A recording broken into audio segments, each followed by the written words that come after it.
Just a day, just an ordinary day, just trying to get by. Just a boy. In any given society, the family is known as the most basic unit of life. And once this is destroyed, then there's no hope for the near future. The life begins in the family. Over the years, the family life has been jeopardized.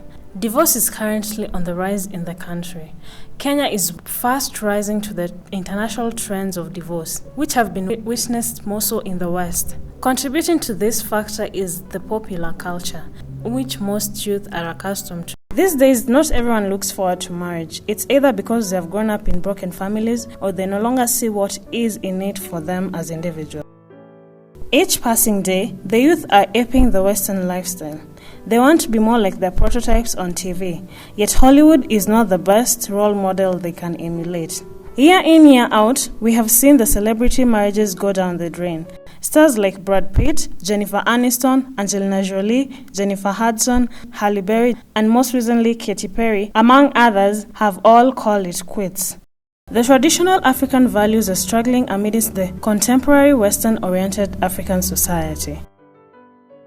Contrary to the traditional African setting, where marriage was supposed to last forever and family was sacred, these days marriage has been reduced almost to nothing. The issue of divorce is on the rise. The number of divorce cases filed in courts has since doubled up annually as compared to the past. Most families are now separating, would rather cohabit, and contrary to most people's beliefs that divorce is only rampant among the rich, it is also common among lower and middle class society. Mrs. Gertrude Matata, a lawyer and a commissioner of oaths, took us through the process of divorce in the courts. The grounds are laid out in an act of parliament, Matrimonial Causes Act, Cap 152. There are three main grounds. You have to establish cruelty. Cruelty can be physical or psychological. Desertion must be at least 3 years continuously uninterrupted. If not that, the third main ground is adultery. Irretrievable breakdown of marriage can simply do it. Yes, so when you get the date in court, you are ready to go. There is a decree that is granted, and it is actually extracted in a paper, almost like a certificate. This time it is just a decree of dissolution of marriage. They wait 6 months. First you get what is called decree nisi, that is an interim. Then you get absolute. There is judicial separation, which is not a total divorce, but you separate. And the court grants a decree to that. For cases, once they have a value, the value of the subject matter you're talking about dictates the fees, how they progress. Yeah. Also understand that there are certain things that you have to let go. You know, you can't have your cake and eat it all. For instance, you cannot say I'll have the children and then start insisting when I have the children they'll need 4 kilos of sugar and you have to buy that sugar or something like that. I have great respect for the family law lawyers. Yeah, at least for those who really listen. And it's not an easy decision to make because these are two people, their lives are private. So it's not so easy for you to turn around and say you're better off apart. Aileen is one such victim of separation who lives to tell her story. Her story is one that she would rather live not to tell.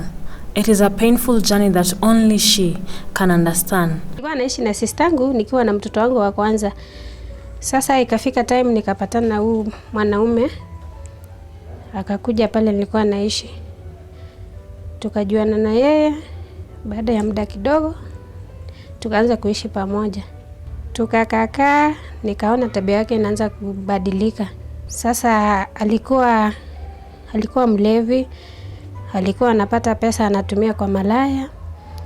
Pia hakuwa ana provide kwa nyumba. Akiwa mlevi ananipiga, kesho yake ananiambia ni juu ya ulevi. She is now a single mother of 2 girls as a result of her and her husband parting ways. Kukaa peke yako pia si eti ni maisha rahisi, lakini ni ile niliona ni vizuri nikae peke yangu angalau nipate amani kuliko nikae na mtu awe ananisumbua.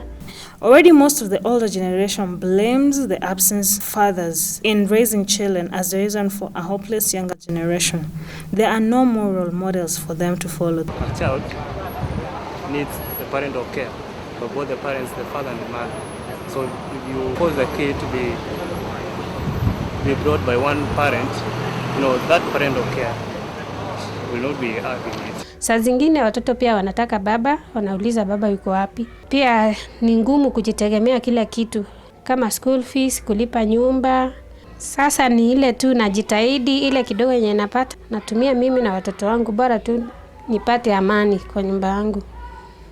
Even if she wouldn't be having her job, Eileen would have not persevered the bad marriage no longer than she had.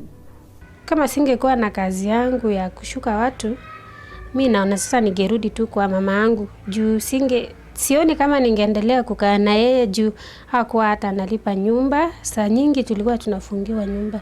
Na pia hiyo mambo alikuwa ananionyesha. Na pia sasa singekaa sababu ya watoto. Watoto walikuwa naona vita kila mara kwa nyumba. Sasa ingebidi tu nitoke ama nirudi kwa sister yangu ama niende nyumbani. She admits to us that it took her long enough to be able to get out of the abusive marriage that her husband had put her through. Ilichukua kama miaka 2 nikidecide mimi naenda, lakini ilikuwa rahisi.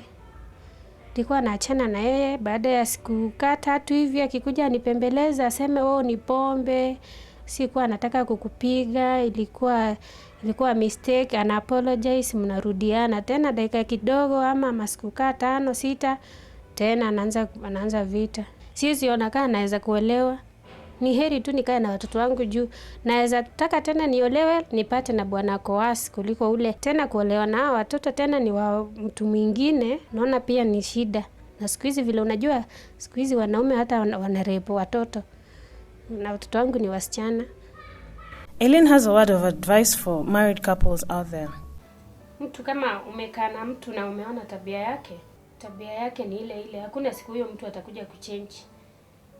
Ile siku ulipiwa kofi moja, usingoje nyingine. Juu unaweza uongwa siku moja hata ukufe. Uache hata watoto. And since most marriages are done in church does not endorse divorce. We talked to Father Pinto, a Catholic priest, to tell us more about the issue of divorce and the church.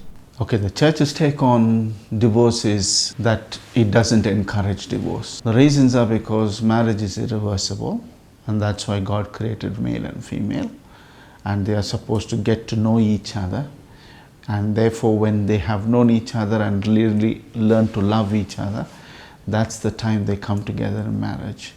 Now that means how they become bone of my bone and flesh of my flesh is what will make marriage meaningful. And that's why when people have discovered their identities for each other, that's the time we can say that they are truly in love. And that's why taking out the bone or ripping out flesh of flesh is what divorce is all about. And that's why it is not encouraged, and it is usually discouraged from the church's point of view. In fact, to get married, you must have pre-marriage counseling in the Catholic Church now. And that means you should have gone to a professional counselor or the parish priest and had at least 4 to 5 sessions of bonding and knowing of what is marriage and etc. and etc. So helping people to see what is wrong and therefore to see how it went wrong and therefore what they should be doing about rectifying it is the challenge of marriage these days. When it comes to divorce, any small thing can become a divorce issue. So how do you draw the line? And that's why helping couples to see or to perceive the opposite side of the story and to get to understand and therefore to learn to mutually obey or mutually agree and understand with each other, that's the challenge. The church has come up with programs that help young couples or couples in general deal with their marital issues. So yes, programs are organized for couples, for those who are going to wed, for those who are wedded, and so on and so forth. So there is quite a bit that is being done in the Catholic Church, but we cannot force people to come to it. Though I must agree that many couples in Africa are courageous enough to come to such courses and they don't mind learning, and that's one good appreciation I have for the people. Though they may not do it officially in the courts, divorce is done in a subtle way, either through separation or living apart. Unofficially, most of them separate or live apart, and some of them are actually, in real terms of the word, divorced. But whether that would be called divorce, I don't think so. Whether you could call it separation, in the layman's terms, yes. But whether that is a breakage of marriage, I don't think so. It is encouraged. The youth are the majority members of the society, and they seem to need more guidance than anyone else, since they're the ones growing up to make the generations to come. What is missing these days is the education that is right, or the education that is balanced. And what the world or what the media is giving them is one side of the story, or often what sells for them, and very sadly or very strangely the young people buy it. So what I think Kenya needs is, it has the goodwill. The people have the goodwill. They want to get married, they want to have children, they want to be good families. But what I think is missing in our children these days, the balance of how to look at culture, how to look at the global setting, how to look at man and woman, how to understand man and woman, and to know that there is a process behind it. It's not automatic. Instruments like mobile phones, emails, Facebook, Twitter, and misinterpret them, and therefore start eruptions of all sorts of connections, and therefore that's what brings a lot of problems. People also misinterpret friendships with other people. Men and women become possessive of their wives or spouses, and very often they think that if my wife is being friendly with another man, there is a relationship, and vice versa. But they don't understand the dynamics of man and woman, because each one takes the other's role for granted. And that's where I think one of the biggest problems of marriage life is, where the woman assumes the man knows what he's supposed to do, and the man assumes the woman knows what she's supposed to do, and they don't speak to each other about it. And that's where communications become a big problem. Surprisingly enough, it is not the young couples only who go for counseling. They are the younger couples, especially those married 4, 5, 10 years, 15 years. Though I don't deny there are couples that come who have married for 20 years, 25 years, and things of this kind. So the greater bulk will be those of the younger marriage age. That means who have just got married. And yes, I need to put this as well, those who got married a little later in life.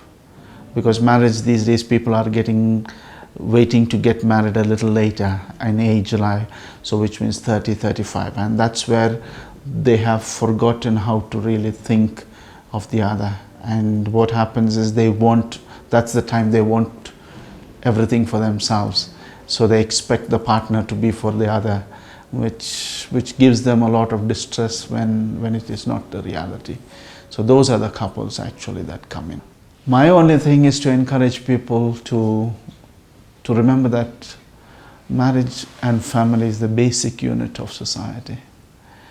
And if that does not exist, society does not exist. Or rather, we cannot call children children, because yes, they may come from a man and woman, but they would not know who is father and mother. And that's why I think it is very essential that fathers and mothers be recognized these days, so that children will know that they too can become fathers and mothers one day.